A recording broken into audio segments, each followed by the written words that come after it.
Hello friends, ये biotechnology पे अपनी तीसरी वीडियो है। इस वीडियो में हम बायोटेक्नोलॉजी के दूसरे मेथड नॉन जीन बायोटेक्नोलॉजी को डिस्कस करेंगे।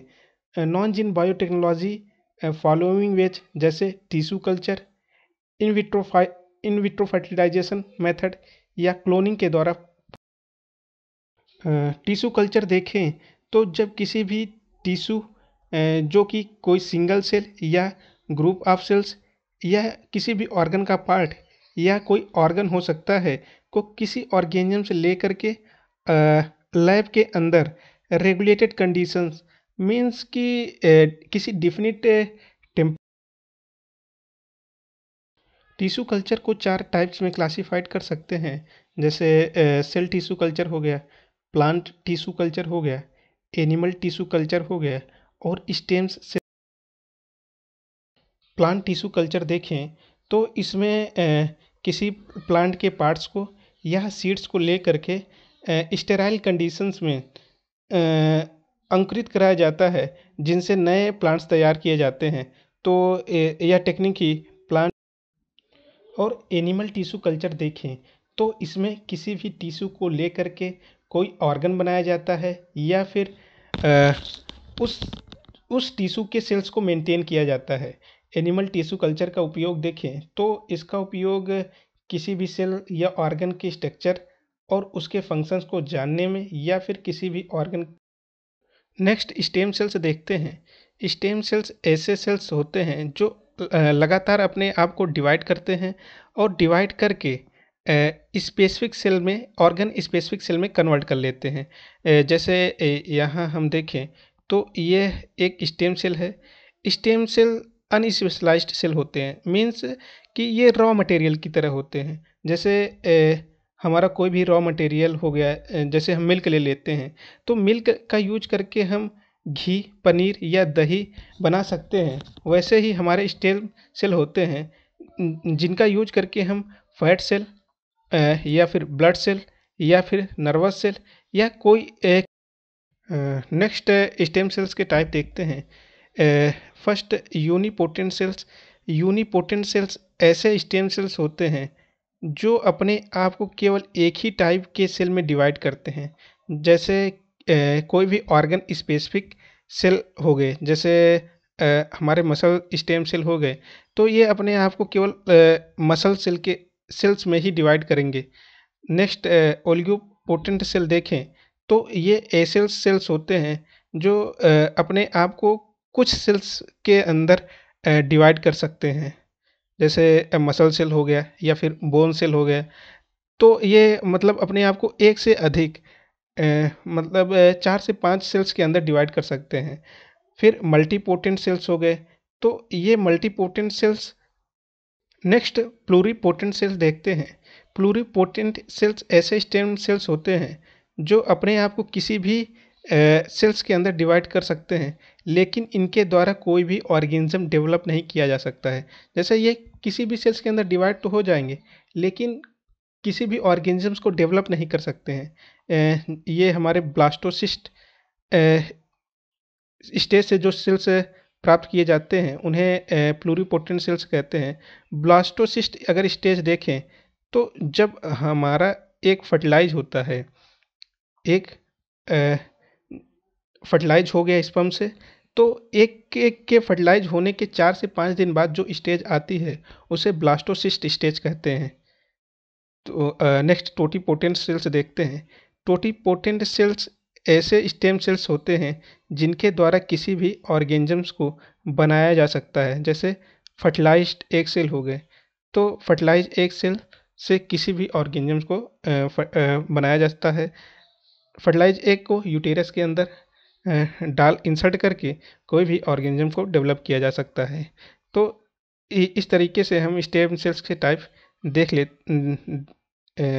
स्टेम सेल के टाइप्स को डिस्कस किया। स्टेम सेल्स हमारे 5 टाइप के हमने देखे। फर्स्ट यूनिपोटेंट, जो केवल एक सिंगल सेल्स के अंदर डिवाइड होता है। सेकेंड वन इज ओलिगोपोटेंट, जो एक से अधिक सेल्स के अंदर डिवाइड हो सके। मल्टीपोटेंट सेल्स ऐसे सेल्स होते हैं जो कई सेल्स के अंदर डिवाइड कर सकते हैं। एंड नेक्स्ट एक minute. Pluripotent cells. Pluripotent cells ऐसे सेल्स होते हैं जो किसी भी सेल्स के अंदर डिवाइड तो कर सकते हैं, लेकिन इनके द्वारा किसी भी ऑर्गेनिजम्स को अब हम देखते हैं कि स्टेम सेल्स को कहाँ से प्राप्त कर सकते हैं। तो सबसे पहले देखें तो इन्हें हम ब्लास्टोसिस्ट स्टेज से प्राप्त कर सकते हैं। यहाँ से जो स्टेम सेल्स मिलते हैं उन्हें हम एम्ब्रॉयनिक स्टेम सेल्स कहते हैं।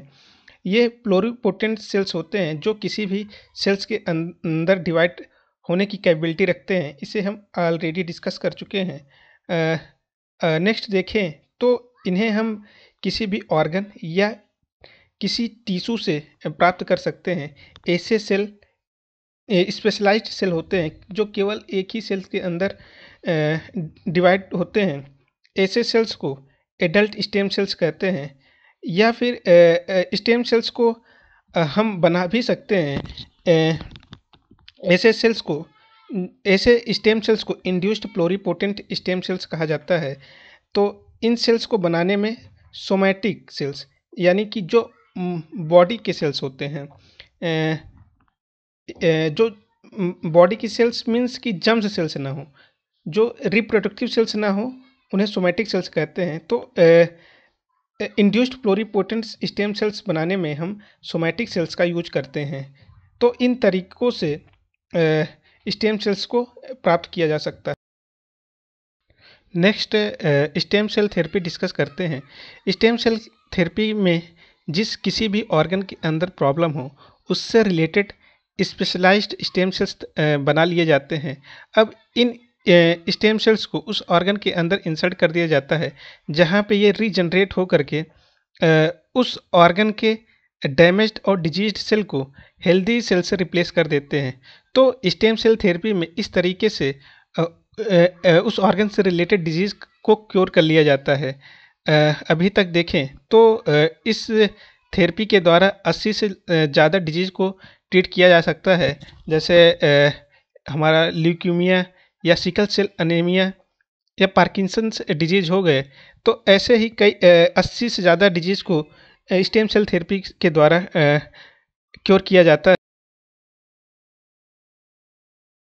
स्टेम सेल थेरेपी को ऑटोजेनिक, एलोजेनिक या मिसेंकिमल सेल थेरेपी के द्वारा परफॉर्म किया जाता है।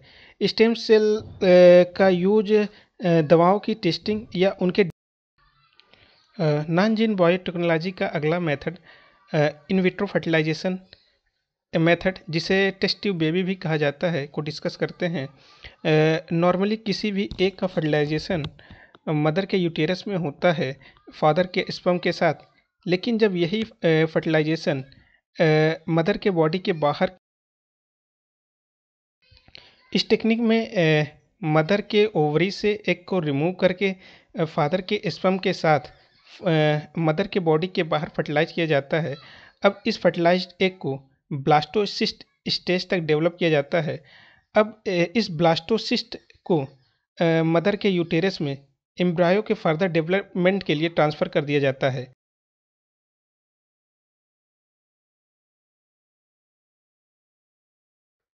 तो इस तरीके से मदर के बॉडी के बाहर किया गया फर्टिलाइजेशन ही इन विट्रो क्लोनिंग देखें तो यह एक ऐसा प्रोसेस है जिसमें किसी भी सेल या ऑर्गेनिज्म का जेनेटिकली सिमिलर कॉपी जनरेट किया जाता है, जो कि गुणों में और दिखने में उस क्लोनिंग एक एसेक्सुअल रिप्रोडक्शन प्रोसेस होती है।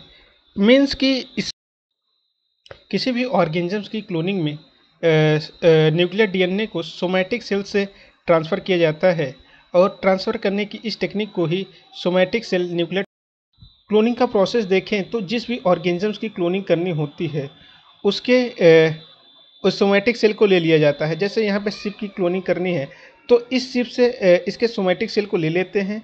अब इस सेल से न्यूक्लियस को अलग कर लिया जाता है, एक दूसरे डोनर को ले लेते हैं। अब इस डोनर से एक अनफर्टिलाइज एग ले करके वहाँ से न्यूक्लियस को रिमूव कर देते हैं। अब इस सेल में इस वाले शिप का न्यूक्लियस को फ्यूज कर देते हैं। अब इस फ्यूज्ड सेल को 4 से 6 दिनों तक के लिए ब्लास्टोसिस्ट स्टेज तक डेवलप कराते हैं।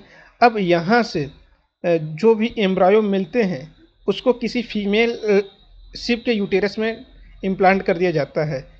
अब उसके बाद हमको यहाँ से क्लोन शिप मिलते हैं जो सिमिलर होते हैं उस शिप के जिसके न्यूक्लियस को ऐड किया जाता है। तो यहाँ पे जो हमें क्लोन शिप मिलेगा ये सिमिलर होगा इस शिप के, क्योंकि इसका हमने न्यूक्लियस ऐड किया हुआ है। Somatic cell nuclear transfer technology का यूज करके 2 टाइप की क्लोनिंग की जा सकती है। एक रिप्रोडक्टिव क्लोनिंग और दूसरा थेरेपेटिक क्लोनिंग। रिप्रोडक्टिव क्लोनिंग के अंदर जो ब्लास्टोसिस्ट स्टेज से एम्ब्रायो मिलते हैं उनको अगर किसी भी फीमेल के यूटेरस में ट्रांसप्लांट कर दिया जाए तो उसे रिप्रोडक्टिव क्लोनिंग कहेंगे। जबकि यही एम्ब्रायो को अगर पेट्री डिश के अंदर एम्ब्रॉनिक स्टेम सेल में डेवलप किया जाए तो उसे थेरेपेटिक क्लोनिंग कहते हैं। तो जैसे यहाँ पे हम देखें तो ये हमारा ब्लास्टोसिस्ट स्टेज पे डेवलप हुए एम्ब्रायो हैं।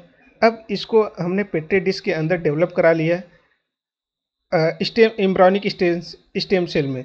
अब यहाँ से जिस टाइप की भी स्टेम सेल्स की हमें ज़रूरत होती है उस टाइप के स्टेम सेल्स हम बना लेते हैं और इनका further use stem cell therapy में किया जाता है।